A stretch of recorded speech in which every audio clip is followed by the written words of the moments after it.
Boa noite, a paz do Senhor. Tô aqui nesse finalzinho de quarta-feira. Hoje eu tô gravando um pouquinho mais tarde, mas eu tô aqui para trazer uma mensagem, a você que gosta de ouvir uma palavra de Deus, a você que precisa ser fortalecido, para você que espera, que o Senhor fale contigo. Então, vamos ler aqui em Marcos, capítulo 13, versículo 32 até o 37. Amém? Diz assim, Marcos 13, 32. Mas daquele dia e hora ninguém sabe, nem os anjos que estão no céu, nem o Filho, senão o Pai. Olhai, vigiai e orai, porque não sabeis quando chegará o tempo. É como se um homem, partindo para fora da terra, deixasse a sua casa e desse autoridade aos seus servos, e a cada um a sua obra, e mandasse ao porteiro que vigiasse. Vigiai, pois, porque não sabeis quando virá o Senhor da casa, se à tarde, se à meia-noite, se ao cantar do galo, se pela manhã, para que vindo de improviso não vos ache dormindo. E as coisas que vos digo-as a todos, vigiai. Essa palavra é uma breve mensagem, Hoje é dia de live, onde eu trago uma mensagem, uma meditação da palavra de Deus. Jesus, ele estava ali falando, sobre os últimos tempos, Os últimos tempos, como é que seria, que ele teria, que passar por momentos de aflição, mas ele voltaria para buscar aqueles que criam no nome dele.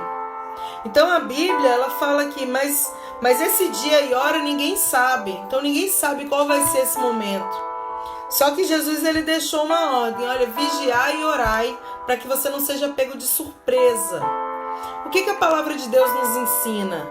A palavra de Deus nos ensina que há um Redentor, que é Jesus Cristo, o Filho de Deus, que ele veio na terra, Ele nasceu de uma virgem, ele viveu como homem, cresceu, Trabalhou como carpinteiro.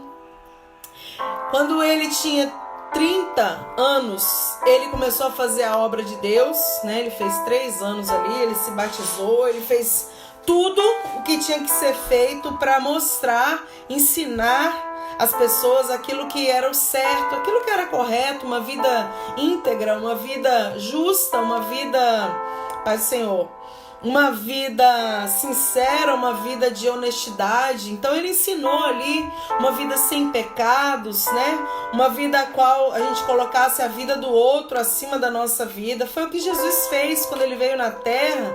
Ele viveu como homem, mostrando para as pessoas que tinha possibilidade, de você viver uma vida correta, de você viver uma vida em prol do outro ser humano.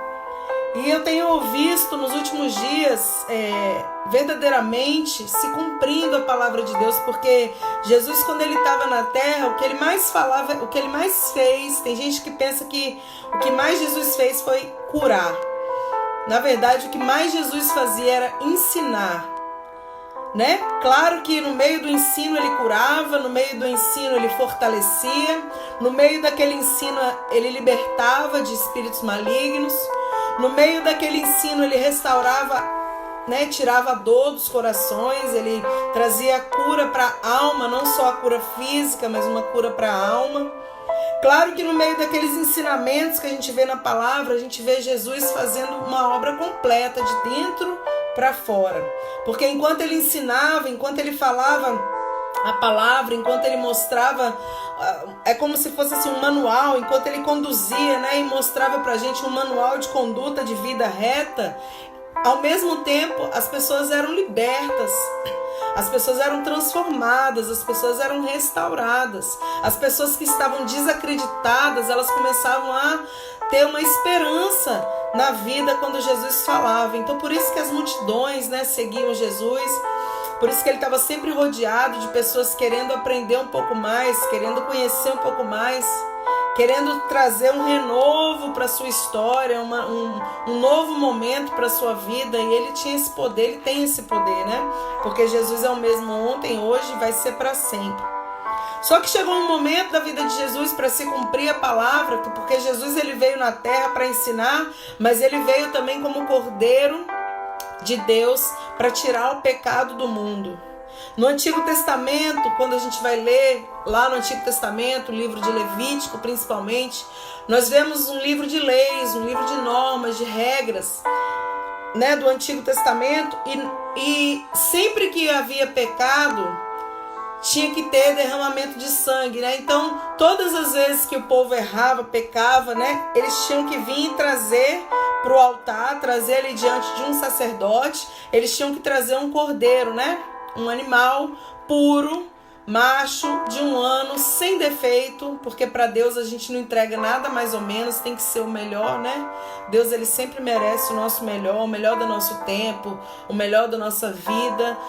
E quando se trazia um cordeiro também tinha que ser o melhor animal, não podia ser aquele que estava manco, nem manchado, tinha que ser o animal perfeito. Por quê? Porque quando aquele animal ele era morto no altar do sacrifício e subia aquele cheiro, aquela fumaça ali diante de Deus, o Senhor, o animal era como se ele fosse a troca, né? O animal morria para que as pessoas tivessem a remissão do seu pecado, o perdão do seu pecado. Então Deus ele aceitava aquele sacrifício, né? Em prol das vidas, dos pecados das pessoas. Era assim que funcionava. Só que aí a Bíblia correu, né? Os anos se passaram, anos e anos e anos, e não existia. Deus ele não podia colocar um homem para morrer pela nossa vida, porque todos os homens eram falhos, todos os homens eram cheios de pecados. Então o que Deus fez, o Pai? Ele pegou, né? E ele fez Jesus nascer de uma mulher virgem, né? Por que Jesus nasceu de uma mulher? Para ele se identificar com o ser humano. E aí se tornar, além de ser Deus, ele se tornar homem também, né? Humano. Sentir as nossas dores, sofrer as nossas aflições, passar, né? Carregar os nossos pesos. Então, por isso Jesus veio ali como um homem, né? Então, Jesus, a Bíblia diz lá em Filipenses que ele desceu da glória.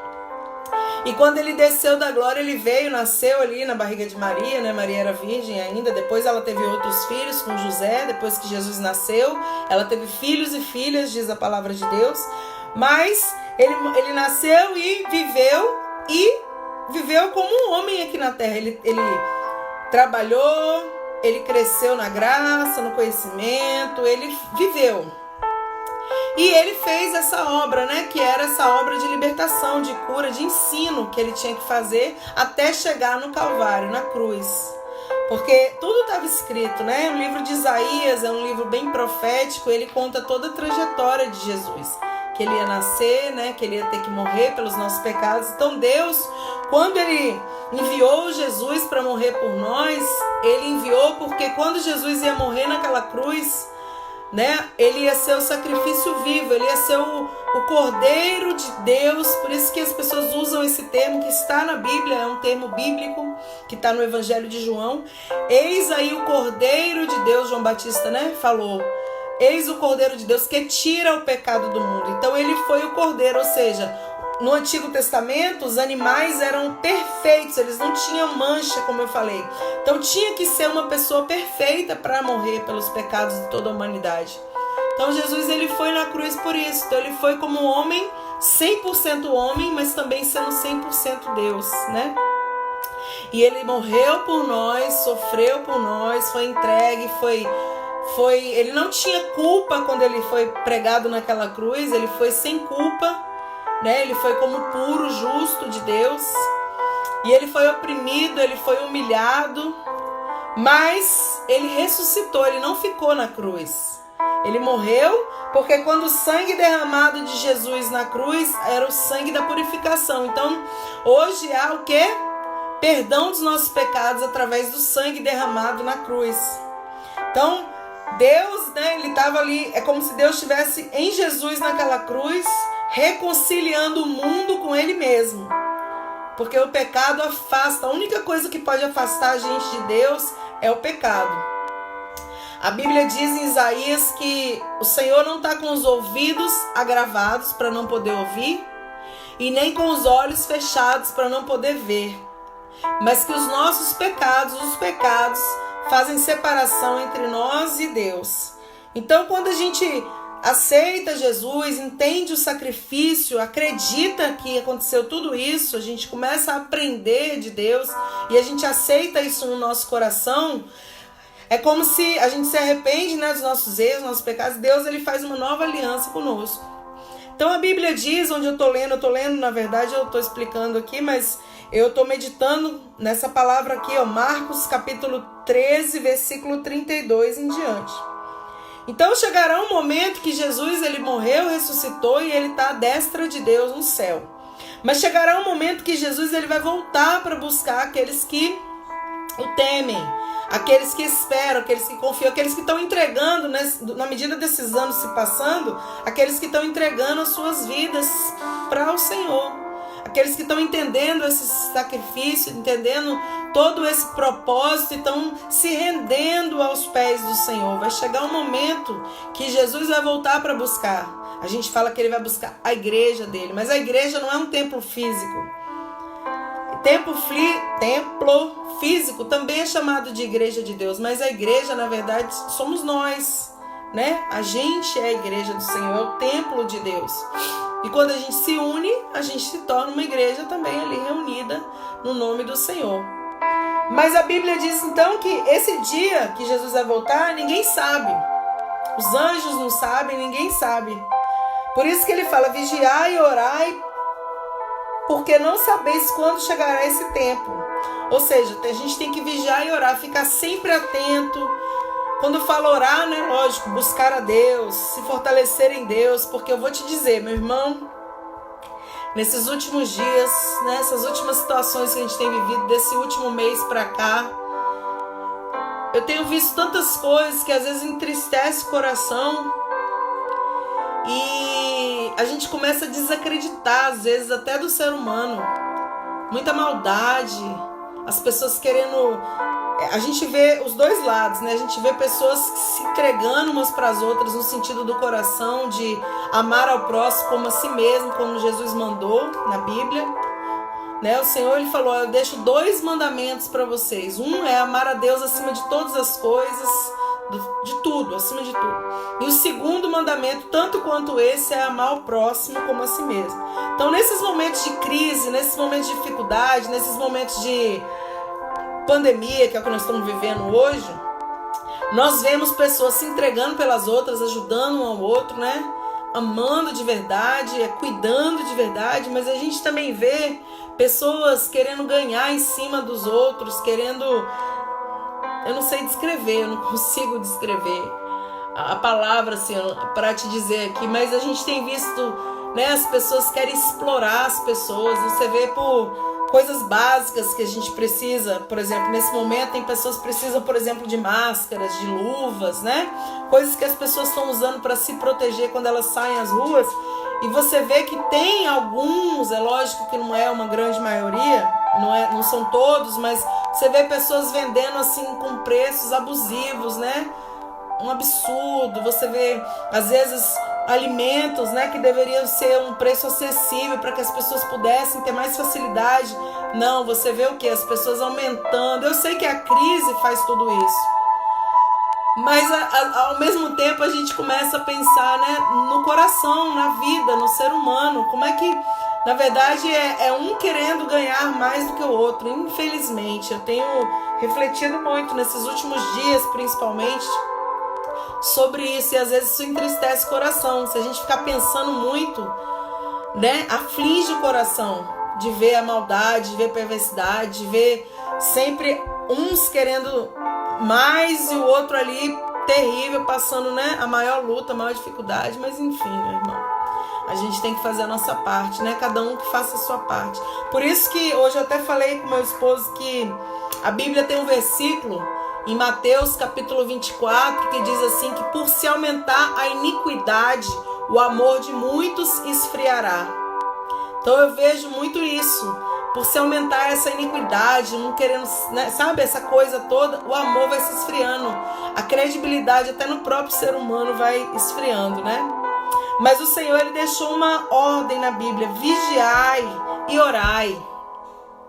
Ou seja, vigias, continua fazendo o que é certo, continua fazendo o que é correto. Se ao seu redor está todo mundo fazendo errado, se ao seu redor está todo mundo corrompido, se ao seu redor está todo mundo influenciado negativamente, não importa, faz a sua parte. Vigia você, ora você, busca o Senhor. Porque a Bíblia diz aqui: não sabeis quando virá o Senhor, se à tarde, se à meia-noite, se ao cantar do galo, se pela manhã, para que vindo de improviso não vos achem dormindo. Ou seja, como ele fala, não vos ache dormindo, não vos achar dispersos. Quando Jesus voltar, amados, a gente tem que estar preparado. Eu costumo dizer lá na igreja onde eu sou pastora, eu costumo dizer que não adianta a gente só se preparar. Quando Jesus voltar, a gente tem que estar preparado.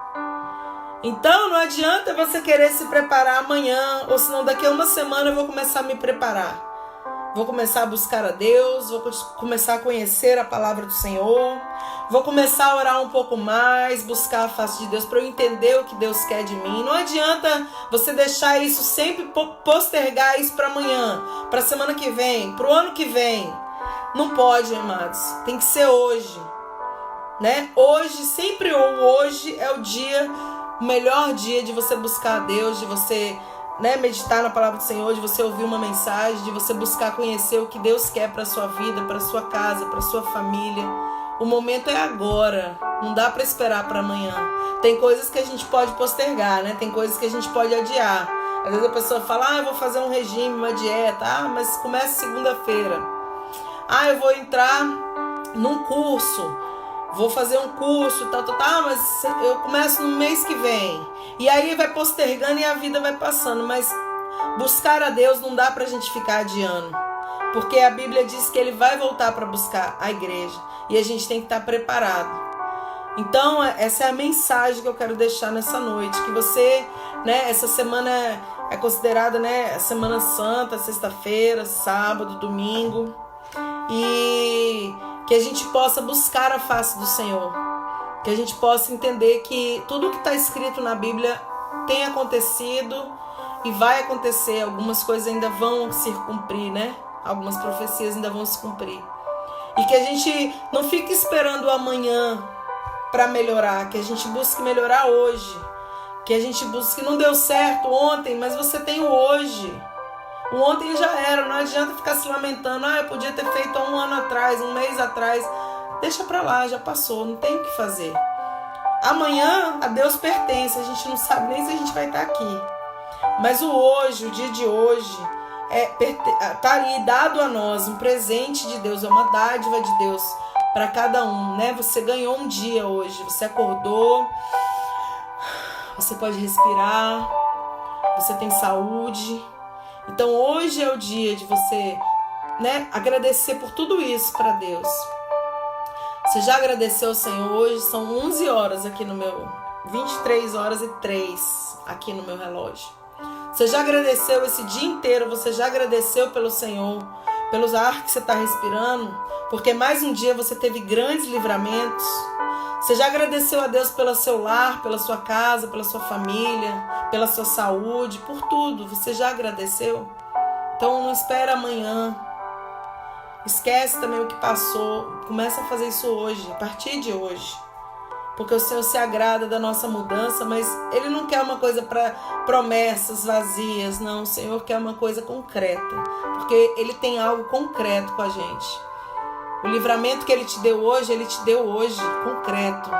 Você teve um livramento, tanto que você está aí agora. Eu estou aqui agora. Nós tivemos grandes livramentos. Quantas pessoas, né, nesse dia morreram. Quantas pessoas nesse dia passaram por coisas terríveis. Mas você está aí me escutando. Então, agradece ao Senhor. Ora, conversa com Deus. Entrega a sua vida para o Senhor. Entrega a sua casa na mão do Senhor. Entrega os seus projetos. Você não tem sonhos? A gente sempre tem sonhos, projetos. Entrega tudo na mão de Deus, porque eles vão se concretizar melhores do que se você fizesse tudo. Você entrega o projeto na mão de Deus e Deus ele faz o seu projeto melhor ainda. E ele faz perfeito.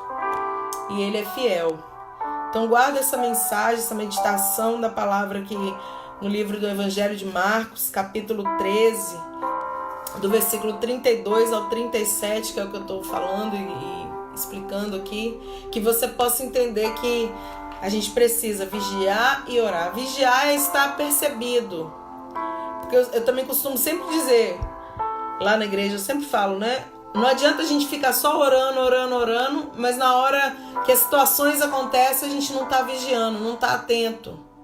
Não prestar atenção naquilo que Deus está fazendo, nos sinais que Deus está dando, nas portas que Deus está abrindo, até nas tentações que tem chegado. Se você está vigilante, se você está atento, você vai perceber as artimanhas do inimigo, você vai perceber as oportunidades que Deus vai te dar. Então, quando a gente está vigiando, nós percebemos, é como se os nossos olhos ficassem mais atentos para a gente ter uma percepção maior do que está acontecendo ao nosso redor. Tanto das coisas ruins, essas coisas que vêm, as ciladas do inimigo, as armadilhas para muitas vezes prejudicar a nossa vida, como também as coisas boas, né, que Deus está fazendo, os livramentos, as portas que Ele abre, as oportunidades que Ele dá. Então a gente está vigiando, está atento, está apercebido e orando. Porque aí quando você está orando e está atento. Então você vai conseguir, né, entender quando for o tempo de Deus para isso, para aquilo. Você vai entender, você vai perceber, você vai estar atento quando for para você sair daquela situação. Deus vai estar sempre te mostrando. E a hora que Jesus voltar, você vai estar preparado para esse encontro, né, com o noivo, que é Ele. Você vai estar preparado para se encontrar com Ele. É isso que Deus quer da nossa vida.